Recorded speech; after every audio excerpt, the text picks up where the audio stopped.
This is Scott with Amateur Homestead at our new homestead location. We had a pool at our last house. It was a really nice house. Unfortunately, we don't have that house anymore. So now we have this house. We were fortunate enough to acquire a free Intex pool. It required us to just clean it up, and the pump on it sounded like it had rocks and it kept rattling around. So we just said, screw it, we'll let it run as long as it needs to. You can buy like a new one of these Intex pumps for about 65 bucks on eBay or Amazon. Ours just failed as of today. So I was going to say, you know what, let's pull this thing apart, take a look at it, see what we could do to maybe repair it. I could find zero videos on repairing these pumps, and to find out that Intex doesn't even sell the impellers. However, you can repair them with a little bit of ingenuity. This is a model 635T. It's the 1500 gallon pool pump. So you have your filter assembly, you have your pump assembly. We went in and undid these 4 screws for sake of video purposes. I've already undid them. So you just pop that off. And then this will pop off as well. You just get in there with a screwdriver. It just pops off. It's just got a seal around it. And once you're in here, you see the actual pump assembly. This is the water inlet. Right here's your impeller. And you can see the shaft must be broken or something, because they're not supposed to move like that. It ain't supposed to do that. So 4 more screws. Use your screwdriver. It's just a seal and it just pops off like that. And I could already see right in here, that is the impeller shaft. And since I've already taken this out, this piece, oh yeah, that's good for it. That piece was in there like that. So basically it's sheared off here and here, as well as, if you pull this out, it's sheared off the bottom as well. So it's sheared. It's sheared off literally at the bottom and right at the top.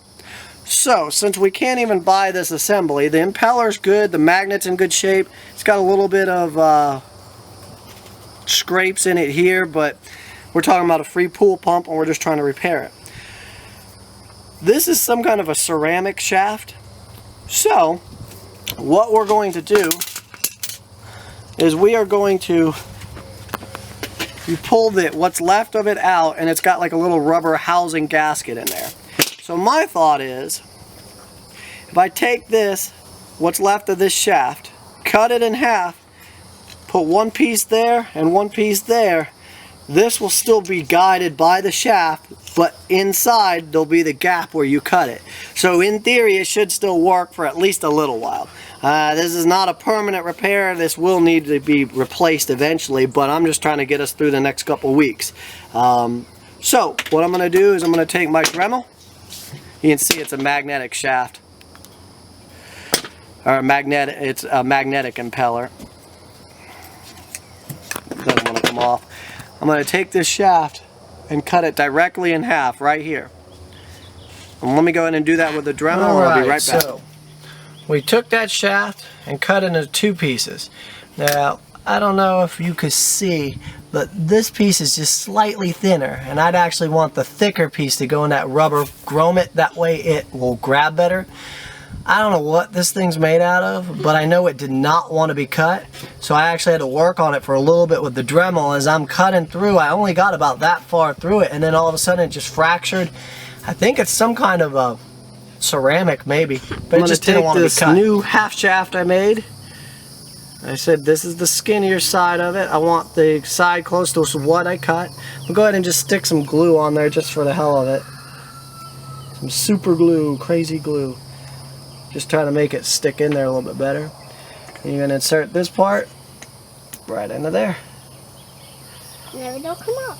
And this shouldn't come out. And then we have this one. Same exact thing like that. The little rubber grommet, except it's all the way down in that hole. So I'm just going to do the exact same thing. Add a little bit of glue.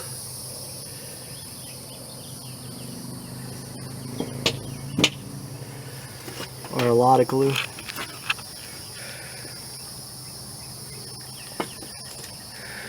Just stick him straight.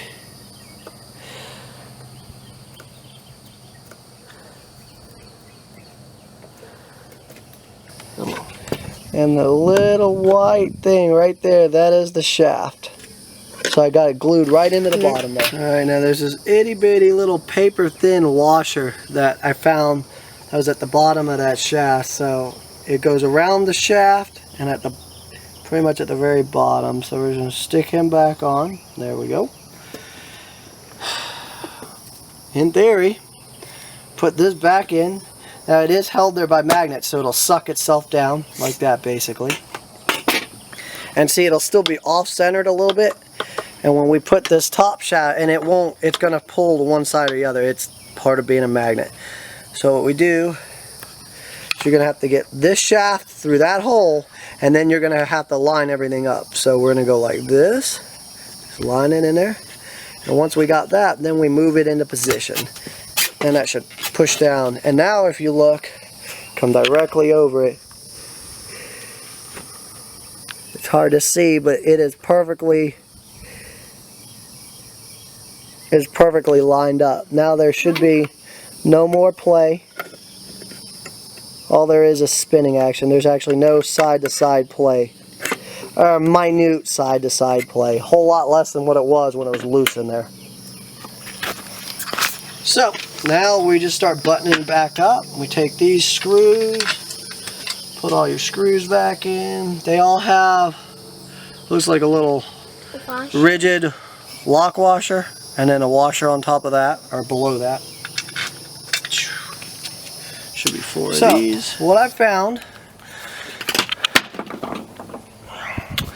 is that what these screws actually go into are little nuts that are held in place like in these plastic housings. So I was trying to screw one in, couldn't figure out why it wasn't going in, and that's because the nut itself, little nut, had fallen down in. So now you just got to make sure they just slide, kind of get in there.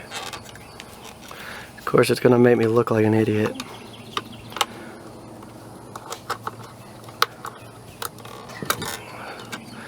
Should just slide right in there. There it goes. And now it goes right in there. So now it just slides right in there. So now you can see the threads to all 4 nuts are in there. Now we should be able to put it together. We got these 4 screws installed now, so the whole pump housing is together. We are going to reinstall basically this plate. It's offset. You can see this is offset. It just goes right in there like that, and you give it a quick push down. Kind of seated in place, and these screws don't actually go in until you put this cover over the top, and this cover, these screws screw in this top cover as well as that housing. And basically you tighten 4 screws and you're done. So we'll see how it works.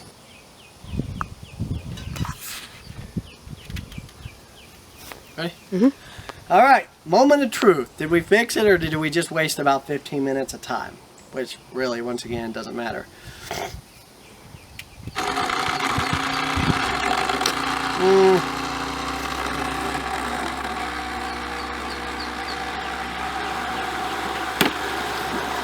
Sounds like it's fixed-ish. Get some air out of the system. I see it pumping.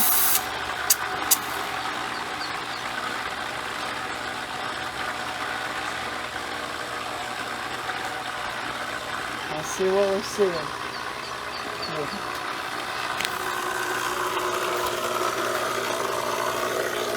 Proof in the pudding. It's sucking, and it's sucking good. Still a little on the noisy side, but then again, we kind of just rigged this thing together from the pieces we had.